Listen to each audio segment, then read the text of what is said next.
আমাদের মনে হলো যে আন্তর্জাতিক চলচ্চিত্র উৎসবে এখানে ৯০টি দেশের প্রায় ২৫০টি সিনেমা প্রদর্শিত হবে। বিভিন্ন দেশে থেকে কলাকুশলী নির্মাতা ওনারা আসবেন এবং সিনেমার সাথে বিদগ্ধ জন যারা আছে চলচ্চিত্র তারা আসবেন।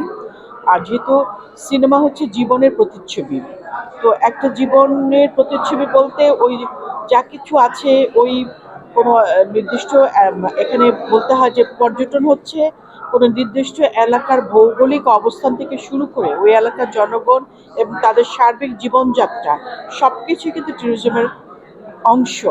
আমি আমার খাদ্যাভ্যাস বা আমার পোশাক পরিচ্ছদের আমি কি পরে থাকি, কেন পরে থাকি, এটা ওই এলাকার উপর ডিপেন্ড করে।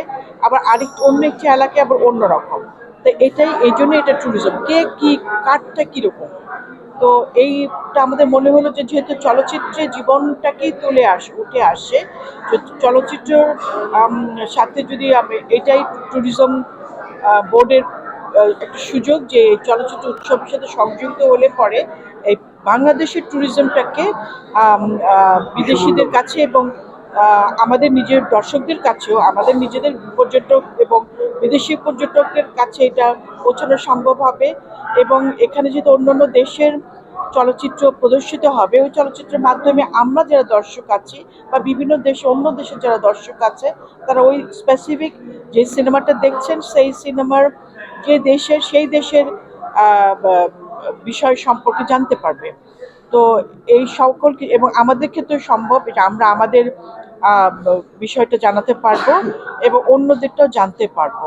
এই ভাবনা থেকে আমরা এবার এই আয়োজনের সাথে সম্পৃক্ত হয়েছি। মানে কক্সবাজারে যে আসলে যেটা হচ্ছে সেটা তো ধরেন ইউরোপের আদলে, মানে ইউরোপে যে ফেস্টিভ্যালগুলো হয় সেই জায়গা থেকে আপনাদের প্রস্তুতি কি একটু এটা অ্যাকচুয়ালি ইউরোপের আদলে বা আমাদের দেশের আদলে সেটা আলাদা বিষয়। আমরা যেন সবার কাছে যে আন্তর্জাতিক চলচ্চিত্র উৎসবটি ঢাকা ভিত্তিক হয়ে থাকে, তা আমাদের মনে হলো যে এটা ঢাকার বাইরেও হতে পারে।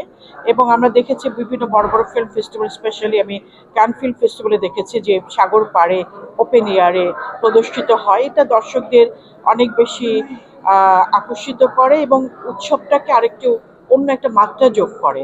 তো আমরা যেহেতু আমাদের এই সুযোগটা রয়েছে, আমরা এতদিন করিনি, তা আমার মনে হলো যে এবার আমরা ট্যুরিজম বোর্ড মনে করলাম যে এবার আমরা করতে পারি।